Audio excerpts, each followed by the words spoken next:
Hello and welcome to Hank Games Without Hank. My name is John Green. I'm the manager of the AFC Wimbledon Wimbly Womblys, who find themselves in the FA Cup taking on mighty Sunderland. Sunderland of the Premier League. This is a big game for us. This is our first Premier League opposition, I think maybe certainly in years. And, you know, this is a game we'd really like to win. The FA Cup is our competition. It's win or go home. So if we lose today, we are out of the cup. If we win, we get to go on. If we tie, we have to play Sunderland again. That would be bad. Our team is very deep. We have like 72 players, many of whom we have not been able to offload in the transfer market. But even so, you don't really want to be playing unnecessary games at this point in the season, particularly when you're in fifth in your league, because we may end up in a playoff, and I'd like to be well rested for that playoff. So it's a tense time. We want to win this game. Obviously, we want to win every cup we can, but especially the FA Cup, because it is rightfully ours. Yeah, we're gonna win. We're gonna win the cup. It's gonna be very special. I got an interesting suggestion for a topic from comments. Thank you. Oh, hold on. I'm getting a phone call. We got to check on that. Nope. It's Julie. Hey, Julie. Hi, you're on. I'm recording AFC Wimbledon Wimbly Womblys, so you're on with the public right now. So don't say anything embarrassing. Okay, hello. Hi. Oh gosh, it's hard to play and have you on speaker at the same time.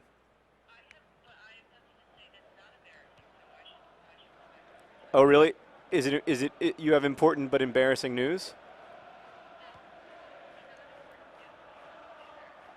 Okay.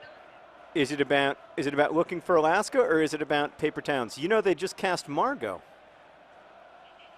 Yeah, it's the internet is a mix of many complicated emotions about it. Yes. Anger and excitement. But, you know, the internet does like to get angry, and it does like to get excited. I can't deny that. I wish I could, but oh, that's a nice ball. Get there. Oh, make your move, John Green. Oh, you gotta get past that man. Put you in a situation where you only had one guy to beat. Can't remember what I'm supposed to talk about today, Julie. Something. Oh, you are definitely already affecting my game, because I don't even know if I'm holding you up close enough to the mic that people can hear you. So that's already a distraction. I'll talk to you later. All right, bye. Anyway, someone had a really interesting idea for a video, which was to talk about comparing yourself to people, being in your early 20s and comparing yourself to people who are more successful than you, and then kind of being destroyed by the comparison. I did this a ton in my early 20s. The first thing that I would say is that the arc of history is long, and that in your early 20s is a bit too early to say who's been successful and who hasn't been. In fact, so is I'm 37 now. Hold on, I'm going to sneeze. Oh, it felt so good. I mean, is there a joy that is purer than the sneeze? Have we talked about this, Meredith? How, like, the joy, do you find sneezing kind of joyful? It's just like you desperately need to do something and then you do it? I was thinking about the fact that the joy of sneezing is probably, along with, like, the joy of peeing, you know, when you've held your pee for a long time and you're just like, oh, thank God, you know that? Do you have that? Yeah, okay. So along with that, like, those two joys are probably the two oldest human joys. Like, they're probably two things that I feel that people felt 50,000 years ago, and there are so few things like that these days because the world is so different. Dicko! Oh, that's disappointing. That should have. I should be singing the Dicko song right now, in my opinion. Oh, Dicko, you got to get back from offsides. You're better than that, Dicko. You got to hustle. Dang it, Dicko. You know, I had a run on that. I had a run on the far side, Meredith. That's where I should have gone. Anyway, it's inevitable to compare yourself to other people. But the first thing that I would say is that you don't know when you're in your early 20s who's successful and who isn't.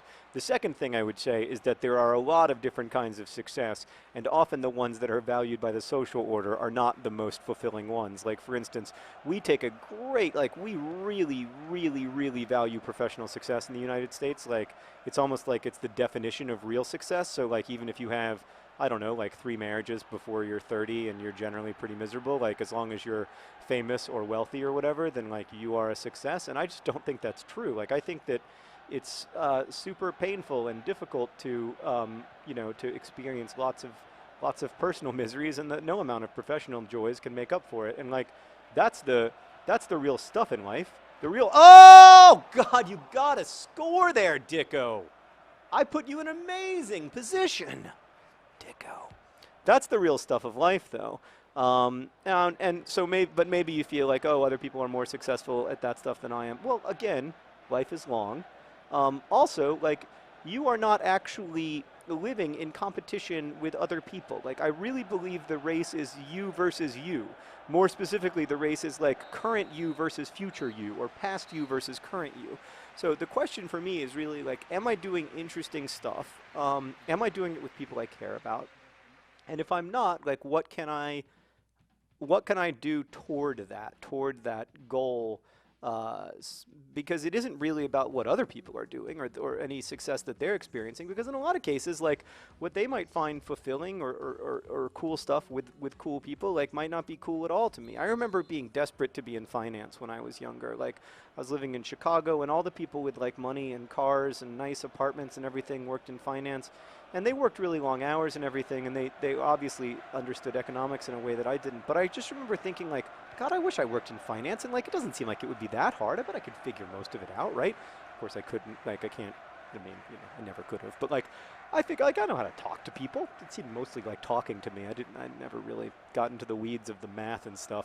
But, oh, that's a nice ball. That is nice stuff, and it's off a Sunderland defender. Frustrating. That's a big kick from Frankenstein. That's a nice big kick. Oh, get back! Oh.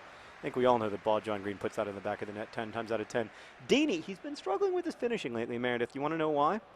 Because he has not gone to bed before 3 o'clock in the morning in about 4 months. It's really frustrating. We had to talk about it. Like, I was like, I don't want to get into your personal life, but, you know, I need you to be a professional footballer, not a professional guy who goes to parties and takes Instagram pictures of yourself sweating all over other humans. Like, that's not your job. You know, like, which of these things is paying you $3,000 a week? Right. Oh, right. Not the Instagramming. Anyway, I'm a little frustrated with Deeney. But that's a nice ball. Oh, God, Dicko. Get your head up. Ah! Frustration is palpable. Yeah, so the contest isn't, so I really wanted to work in finance, and then I would always be jealous of my friends who had like real writing jobs, you know, like consistent writing jobs where they would get to write for magazines I really admired, or my friend Daniel Outercon, who wrote for The New Yorker when he was like, his first story for The New Yorker came out when he was like 23, and I just remember being like, oh my God, like, I want to write a story in The New Yorker. But the thing is, I didn't. Like, that actually wasn't the right thing for me. And now, I mean, you know, Daniel is still hugely successful, and I'm able to be very proud of him without feeling that envy. Now, maybe part of that is because I've had, like, my own successes. But I think a lot of it is just, you know, growing into a place where I say, like, well, I love reading stories in The New Yorker, but, like, that's not what I'm good at. Like, that's not what I want to do. You know, again, I'm coming at this from a very privileged position, and I understand that. But I just think it doesn't. In the end, I found that it didn't serve me, and that the real race was between me and me. The real race was what I was doing versus what I might do. That was a great steal from Deeney, but is he going to be able to do anything with it is the question. That's a nice ball, Deeney. Oh, you needed a little more lift there, buddy. Oh, and then Les Moore really struggling to get back. Really. Oh, Les Moore. And then a nice back heel to the opposition. Really good stuff there. Cannot have another draw, guys. We need a goal. We need a goal. What the frick was that? What in the name of frick was that? So I know it's hard, but it doesn't, you know, it just doesn't.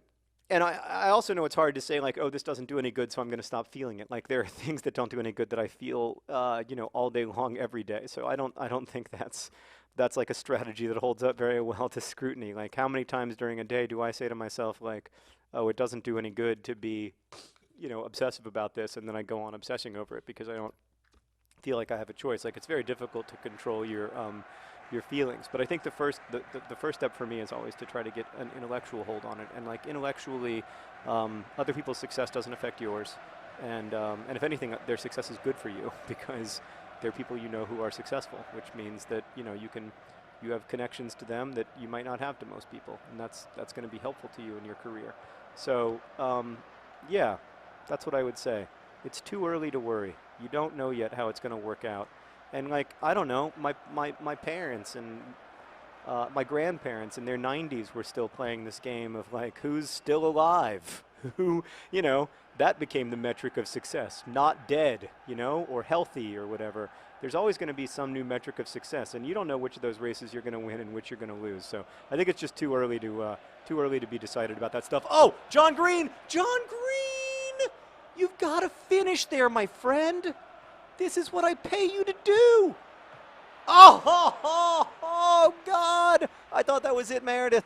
I thought that was the goal. I stopped talking because I felt this swelling in my heart as Les Moore, went for the corner, but it was stopped.